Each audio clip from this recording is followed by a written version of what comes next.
대장동 의혹 수사 상황부터 알아보겠습니다. 검찰이 어제 입국길에 체포한 남욱 변호사를 상대로 오늘 추가 조사를 이어가고 있는데요. 이르면 오늘 남 변호사에 대한 구속영장을 청구할 방침입니다. 자세한 내용 취재기자 연결해 알아봅니다. 박수주 기자. 네, 서울중앙지검 전담수사팀이 오늘 오후부터 남욱 변호사를 다시 불러 조사할 예정입니다.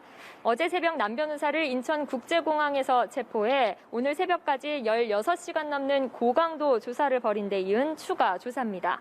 검찰은 남 변호사가 유동규 전 본부장 등에게 뇌물을 주기로 약속하고 성남도시개발공사에 수천억대 손해를 끼쳤다고 보고 있습니다.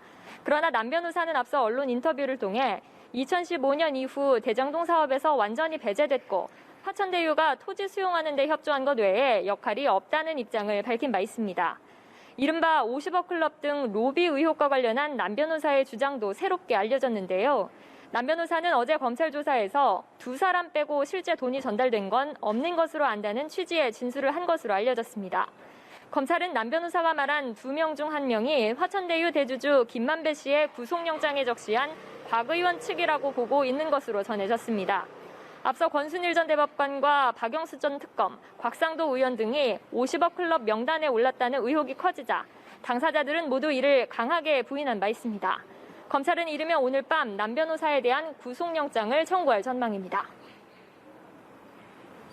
이미 구속된 유동규 전 성남도시개발공사 본부장, 오늘 법원에서 구속 문제와 관련해 다시 심사를 받는다고요?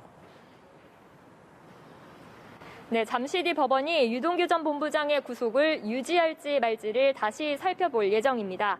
유 전 본부장 측이 구속 필요성과 적법성을 다시 따져달라며 심사를 요청한 데 따른 겁니다. 유 전 본부장 측은 뇌물을 받은 적이 없고 컨소시엄 선정 당시 조작을 하거나 초과이익 환수 조항을 삭제한 일도 없다고 주장하고 있습니다. 특히 증거인멸 우려도 그간의 수사 협조로 사실상 사라져 더 이상 구속을 유지할 필요가 없다고 주장하고 있습니다. 심사 결과는 오늘 중 나올 것으로 예상됩니다. 지금까지 서울중앙지검에서 연합뉴스TV 박수주입니다.